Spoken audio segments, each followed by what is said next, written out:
នៅពេលនេះលោកវិទ្យគឺត្រូវបានចប់សពគ្រប់ឲ្យបងប្អូនទាំងអស់គ្នាដោយសារតែអាជីហើយនឹងរួមគំនិតជាមួយនឹងអាឆាយបានរកវិធីសាស្ត្រគ្រប់វិធីសាស្ត្រដើម្បីឲ្យលោកវិទ្យនឹងចូលអន្ទាក់ឥឡូវនេះគឺចូលអន្ទាក់បានសម្រេចហើយបងប្អូនទាំងអស់គ្នាបាទឥឡូវនេះគឺលោកវិទ្យចូលអន្ទាក់គេហើយបងប្អូនឥឡូវចប់ហើយមិនដឹងថាលោកវិទ្យត្រូវជួបរឿងអីទៀតទេហើយម៉ាលីក៏មិនដឹងថាម៉ាលីត្រូវជួបរឿងអីទៀតដែរបងប្អូនទាំងអស់គ្នាបាទឥឡូវនេះគឺលោកវិទ្យបានជ្រុលជ្រោះជាមួយអាជីទៀតហើយបងប្អូនបាទដោយសារតែគេដាក់ថ្នាំសម្រើបបងប្អូនអរគ្នាឥឡូវហ្នឹងគឺអាជីផែនការកម្រងការគេបានជោគជ័យបងប្អូនឥឡូវហ្នឹងលោកវិទ្យមិនដឹងទុកអាណាចោលអាណីទេដោយសារតែយើងចូលសងមកគេហើយបាទគេចូលអន្ទាក់របស់គេហើយបាទ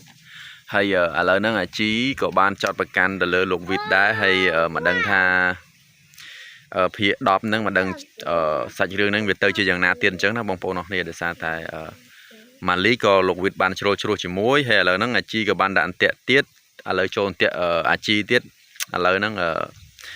លោកវិទ្យដឹងទៅផ្លូវណាផ្លូវណីបងប្អូនអើយបាទហើយបងប្អូនណាខ្លះដែលស្អប់អាជីបងប្អូនបាទជួយខមមិនម្នាក់មួយមើលខ្ញុំឃើញបងប្អូនយើងគឺស្អប់អាជីខ្លាំងមែនទែនដោយសារតែគាត់ជាមនុស្សទី3ដែលមកជ្រៀតជ្រែកគេអញ្ចឹងណាបងប្អូនអរគ្នាហើយសូម្បីតែខ្ញុំក៏ខ្ញុំមានអារម្មណ៍ថាខាងគាត់ដែរដោយសារតែគាត់ប៉ិនរករឿងគេអញ្ចឹងណាបងប្អូនប៉ុន្តែគាត់ថាធ្វើមិននេះរឿងជាការសម្ដែងធ្វើឲ្យយើងតាមដានអញ្ចឹងណាបងប្អូនអរគ្នាអញ្ចឹងហើយយើងមានទស្សនាទាំងអស់គ្នាដល់ចប់ទេបងប្អូនហើយបាទតែយើងធ្វើមិនយើងជា fan យើងជាអ្នកតាមដានអញ្ចឹងយើងត្រូវតែទទួលយកអ្វីដែរអាក្រក់ធ្វើមិនជារឿងវាតែងតែមានតួល្អតួអាក្រក់ឲ្យបងប្អូនអរគ្នាអ